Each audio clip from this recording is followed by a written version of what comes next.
Alright guys, so we in the last video we have completely discussed about your Warner's theory of compounds, right? And as you can see, this here I have stopped the last time. So this was the first compound reported by Warner, right? I forgot to mention the name that day, so you can just for your knowledge you can write it down. The name is Ritzon, right? So today we are going to learn about the bonding in coordination compounds. Let me rub the board and we'll discuss it from the beginning.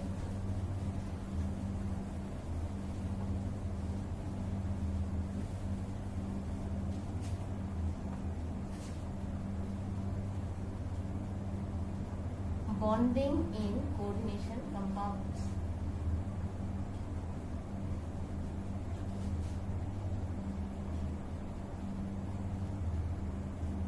So you see, previously, before, there were a lot of discussions, and there were a lot of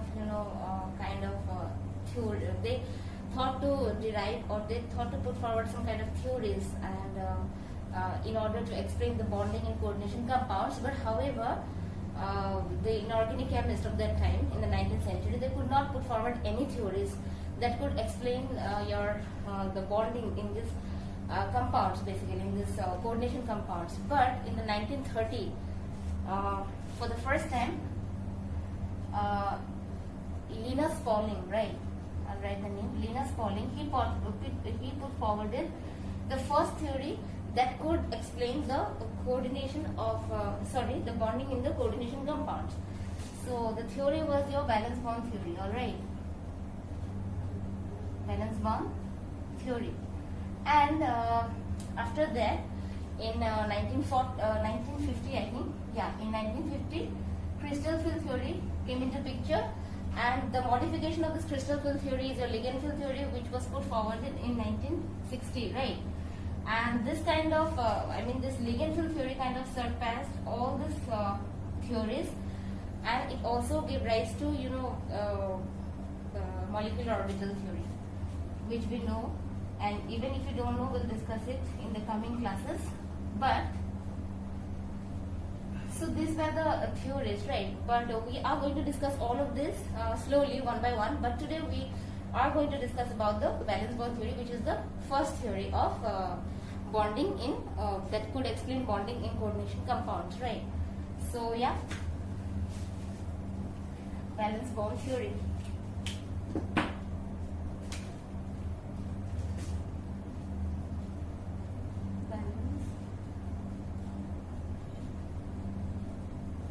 So according to this theory's perception or point of view, you can say that complexes, according to them, complexes are formed when Lewis bases, and complexes are formed with the help of, or with the combination of Lewis base and Lewis acid.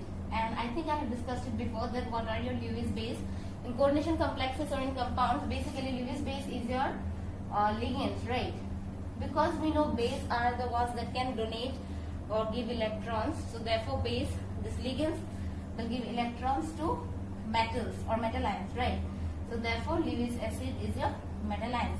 So according to valence bond theory, so they said this, and also what they said is this is the first thing, and they involved the hybridization of the metals valence orbitals, right? Valence S, P, D, all these valence orbitals of the metals, they involve this in their theory or in their explanation. All right.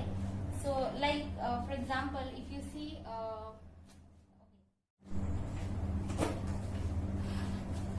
so for example, you see this palladium and platinum. In plasto-oxidation state, mostly they form 4 coordinated complexes, right? Mostly the complexes that are formed are your square planar, and the magnetic moment will be diamagnetic. That means no unpaired electron is present. Okay, we'll get into it later. But you see, according to valence bond theory, according to valence bond theory, the metal valence orbitals, metals kind of vacant their orbitals so that ligands can put their electrons, ligands can give their electrons to the vacant orbitals of metals, right? And also the bond that is formed between the metals and the ligands is your coordinate covalent bond, right? Coordinate covalent, or you can say dative bond, right? Basically formed by the hybridization, right, is very strong. The bond formed between these metals and ligands is very strong. Okay, now let's move on a little ahead. Like for example, you see for square planar, as I have said, for this I just rubbed it. For palladium in plus 2 oxidation state, for platinum in plus 2 oxidation state. So mostly square planar is formed. Now square planar will be formed only when there are two possibilities, right? Either the hybridized orbital will be dsp2, where the d involved will be of the inner d, right? Inner d orbital, and or sp2d, where the d involved is from the outer d orbital, right? So let's just discuss it a little more. So according to the valence bond theory, these are the hybridizations, right? But how you will know, or how we can say that the inner one will be involved in hybridization or the outer one? So now a neutron comes into picture. That is your magnetic moment, right? Magnetic moment. It is symbolized as this. And magnetic moment is nothing but you should just be aware of the fact that if there are unpaired electrons, even there is one unpaired electron or more, then it is said to be a paramagnetic. And if there are no unpaired electrons at all are paired up, that is no unpaired electrons, then it will be your dimagnetic, okay? Diamagnetic. And according to this concept of, according to the theory, so of this valence bond theory, more is the number of unpaired electrons, so the magnetic moment value will also be more, and as a result, if this value is more, that means the ligands, whatever ligand is present in the complex, will not pair it up, and we'll see the hybridization. I mean, we'll see the orbitals that are involved in hybridization after that, right? So I think this all will be much clearer to you if I take an example, or if we discuss an example. So let's just take the first example. Now you see, like palladium and platinum in plus 2 oxidation state, mostly they, as I said, they will form your square planar, and there will be your magnetic moment that is dimagnetic. Alright. So similarly, nickel also in plus 2 oxidation state is same, but if there are ligands, for example like Cl minus, then what happens is this, there will be no square planar structure, right? The structure that you will, the geometry that you will find then is your tetrahedral, and it will involve your sp3 hybridization, and it will be also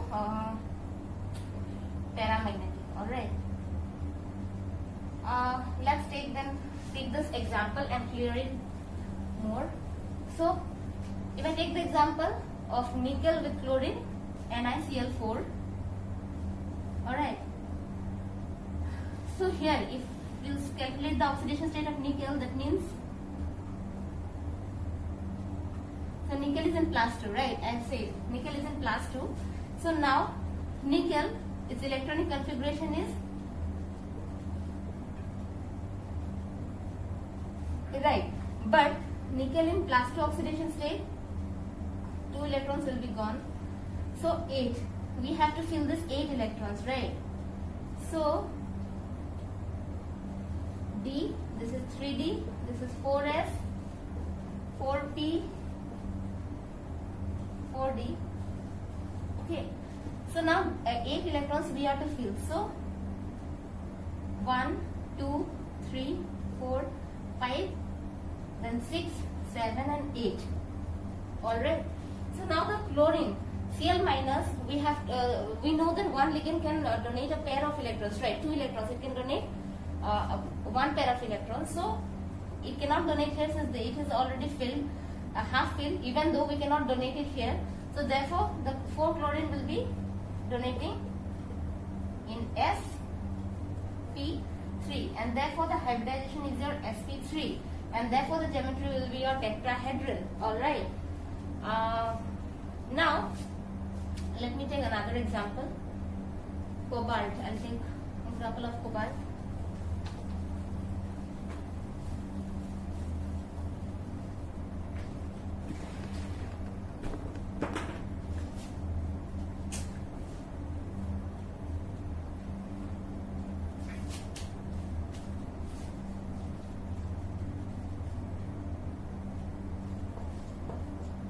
Alright, so in this example you can see the oxidation state. If I calculate the oxidation state, we'll get again cobalt to be in +2 oxidation state. So cobalt in +2 means if you write the electronic configuration of cobalt will be your 27, right? But the +2 will have 7 electrons in D. So 5 S T.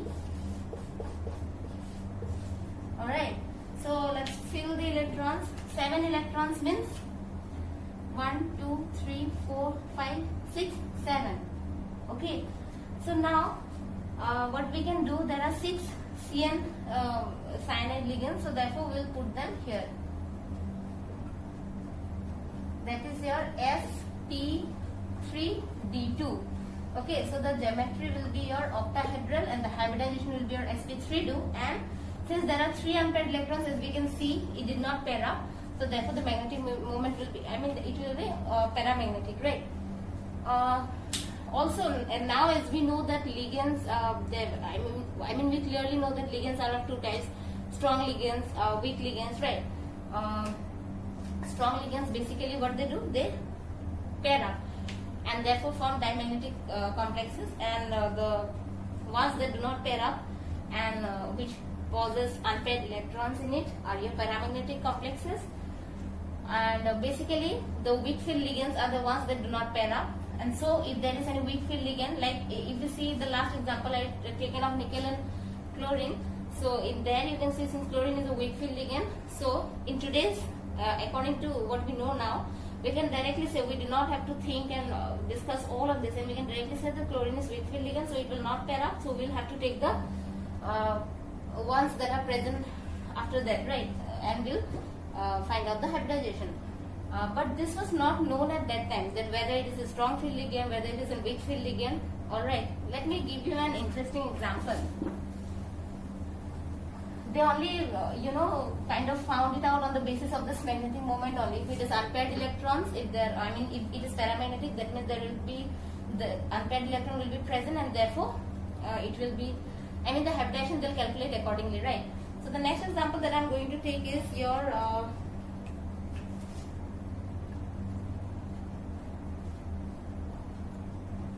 alright, here if you find the oxidation state, then we'll find it to be in +3, right? So manganese, it is your 25, so therefore,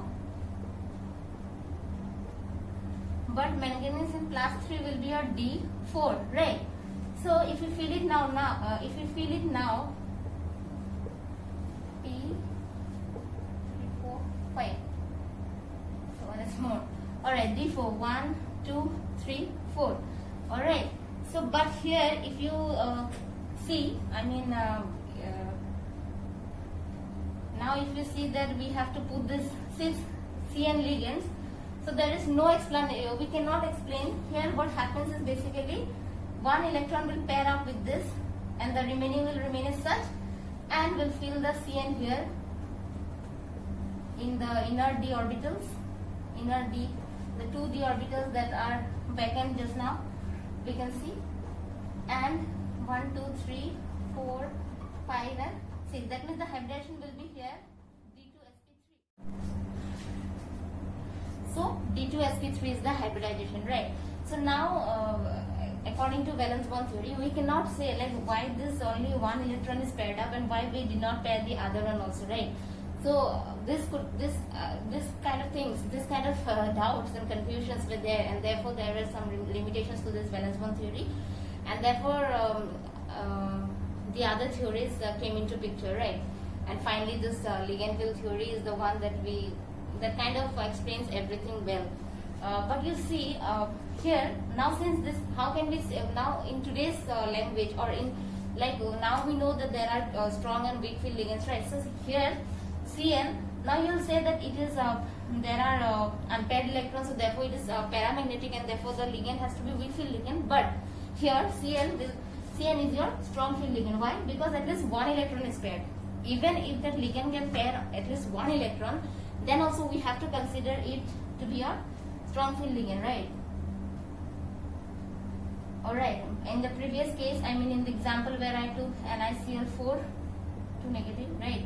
Here, since there were unpaired electrons, right, D8, right, nickel in 2 plus, it is D8, 1, 2, 3, 4, 5, 6, 7, 8. So there were 2 unpaired electrons, and these were paired up naturally, right? Like we have to, after 5 electrons, it has to pair up. So therefore, this was unpaired, it could not pair up this electron, so therefore Cl is a weak field ligand. We can consider it to be weak field ligand, but here, since at least one electron is paired up, so therefore Cn is your strong field ligand. So I hope this much is clear to you all, and you see, we are going to continue this in the next class because otherwise the video will be too longer, and also it becomes difficult for me to upload. Anyways, we'll continue it in the next class, and yeah, thank you so much for watching.